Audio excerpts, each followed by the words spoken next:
Hi അസ്സലാമു അലൈക്കും. എല്ലാവർക്കും സുഖമല്ലേ? അപ്പോൾ ലൈറ്റിൻ്റെ ചെറുതായിട്ട് കമ്മിയുണ്ട് കേട്ടോ. നേരം വെളുത്ത് വരുന്നേ ഉള്ളൂ. അപ്പോൾ എല്ലാവരും ക്ഷമിക്കണം. ഞാനിന്ന് വന്നിട്ടുള്ളത് ഒരു കാര്യം നിങ്ങളെയും കൂടി ഷെയർ ചെയ്യാൻ വേണ്ടിയിട്ടാണ്. നമുക്ക് എല്ലാവരുടെ ജീവിതത്തിലും നിങ്ങളതായ എല്ലാവർക്കും ഓരോരോ പ്രയാസങ്ങളും ബുദ്ധിമുട്ടുകളും ഒക്കെ ഉണ്ടല്ലേ.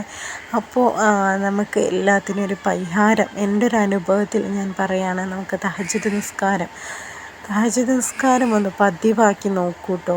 നല്ല മാറ്റം ഉണ്ടാവും. നമ്മൾ എന്താണോ നമ്മൾ അത്രക്കും ആത്മാർത്ഥമായിട്ട് നമ്മൾ അള്ളാഹുവിലേക്ക് കരഞ്ഞ് ദുആ ചെയ്താൽ ഇൻഷാ അള്ളാഹ് നമ്മുടെ ആ ഒരു ബുദ്ധിമുട്ട് മാറും. വേറെ എല്ലാ കാര്യങ്ങളൊക്കെ എനിക്കറിയില്ല നടക്കുമോ ഇല്ലേന്നൊന്നും, അതായത് നമ്മൾ വേറെ എല്ലാ സംഭവങ്ങളൊക്കെ ചെയ്യുമ്പോൾ. പക്ഷേ തഹജ്ജുദ് നിസ്കാരം എന്ന് പറയുമ്പോൾ അത് അത്രക്കും എഫക്റ്റീവായൊരു സംഭവമാണ്. എനിക്ക് ഒരുപാട് അനുഭവങ്ങളുണ്ട്. അപ്പോൾ എനിക്കിത് അത്രയും സത്യസന്ധമായിട്ട് എനിക്ക് പറയാൻ പറ്റും. എല്ലാവരും ഒന്ന് ട്രൈ ചെയ്യൂ. അസ്സലാമു അലൈക്കും.